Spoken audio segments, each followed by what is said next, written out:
ശ്രീ ഷാവ് പ്രസാദ്, സുരേഷ് ഗോപി പറയുന്ന കാര്യം ഏറ്റവും വികസനത്തിൽ ഏറ്റവും പിന്നിൽ നിൽക്കുന്ന ജില്ലയായി ഇപ്പോഴും ആലപ്പുഴ വിശേഷിക്കുകയാണ്.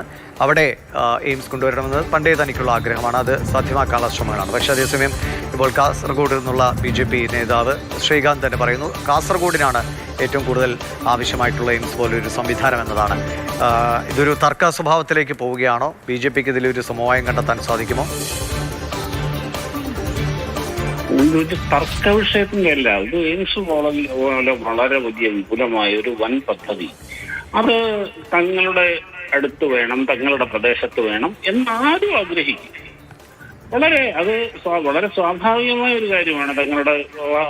അവരവരുടെ പ്രൊഫറൻഷ്യൽ ഏരിയയിൽ അത് വേണം എന്നുള്ളത് ആഗ്രഹിക്കാൻ എല്ലാവർക്കും, അത് ആ ആഗ്രഹം പ്രകടിപ്പിക്കുന്നതിൻ്റെ അകത്ത് അസ്വാഭാവികതയൊന്നുമില്ല. അതിൻ്റെ അകത്ത് അതിനെ വലിയ തർക്കമായിട്ടൊന്നും കാണേണ്ട കാര്യമില്ല. അത് കേരളത്തിന് ലഭിക്കുന്നു എന്നുള്ളതേ ഉള്ളൂ.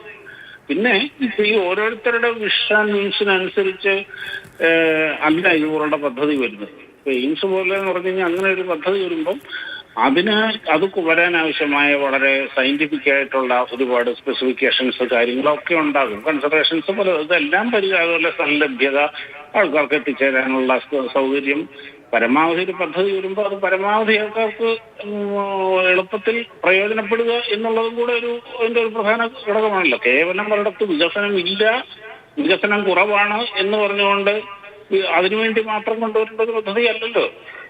അങ്ങനെയാണെങ്കിൽ ഇപ്പം വയനാട്ടിലെ ആ മലമ്പ്രദേശങ്ങളിലായിരിക്കും ഏറ്റവും കൂടുതൽ വികസനം ഒട്ടും എത്താത്ത സ്ഥലം. അല്ലെ അട്ടപ്പാടി ഉണ്ടാവും. അങ്ങനെ വികസനം എത്താത്ത, വേണ്ടത്ര രീതിയിൽ വികസനം എത്താത്ത ഒരുപാട് സ്ഥലങ്ങൾ കേരളത്തിലുണ്ട്. വികസനം എന്നുള്ളത് മാത്രമല്ല, ഇത് ജനങ്ങൾക്ക് പ്രയോജനപ്പെടുക എന്നുള്ളതാണ് പരമാവധി മികച്ച രീതി. അത് ഇപ്പം ഇങ്ങനൊരു ചർച്ചാ വിഷയമാകുമ്പോൾ ഓരോരുത്തരും അവരവരുടേതായ രീതി പ്രതികരിക്കുന്നു എന്നുള്ളത് അതിനെ അത്രേ കാണേണ്ടതായിട്ടുള്ളൂ എന്നാണ് എനിക്ക് തോന്നുന്നത്. ശരി, വളരെ നന്ദി ശ്രീ ഷാവ് പ്രസാദ്.